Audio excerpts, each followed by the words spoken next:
Ami's world 2025 ഏവർക്കും വീണ്ടും സ്വാഗതം.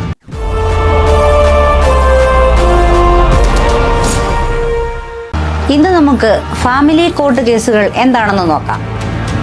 ഫാമിലി കോർട്ട് കേസുകൾ എങ്ങനെയാണ് കൊടുക്കേണ്ടതെന്നും ഏതൊക്കെ സാഹചര്യത്തിലാണ് കൊടുക്കേണ്ടതെന്നും തുടർന്നുള്ള എപ്പിസോഡിൽ ഞാൻ ഉൾപ്പെടുത്തിയിട്ടുണ്ട്. ഇന്ന് ഫാമിലി കോർട്ട് കേസുകളുടെ സ്റ്റേജസ് എന്താണെന്ന് നോക്കാം.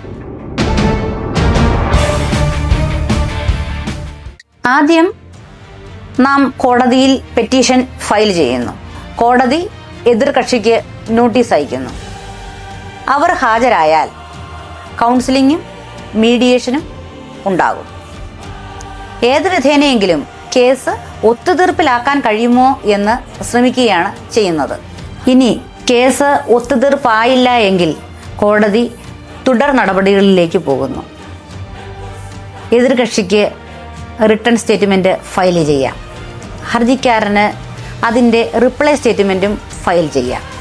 തുടർന്ന് കോടതി എവിഡൻസിന് കേസ് പോസ്റ്റ് ചെയ്യും. സാക്ഷി വിസ്താരവും സത്യവാങ്മൂലം ഫയലിങ്ങിനും ശേഷം ഇരു വിഭാഗത്തിലുള്ള അഡ്വക്കേറ്റ്സിന് അവരുടെ വാദമുഖങ്ങൾ പറയാവുന്നതാണ്.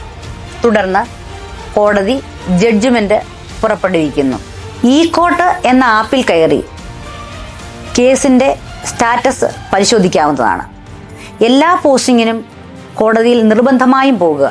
കോടതിയിൽ എന്താണ് നടക്കുന്നത് എന്ന് അറിയാനുള്ള അവകാശം നമുക്കുണ്ട്.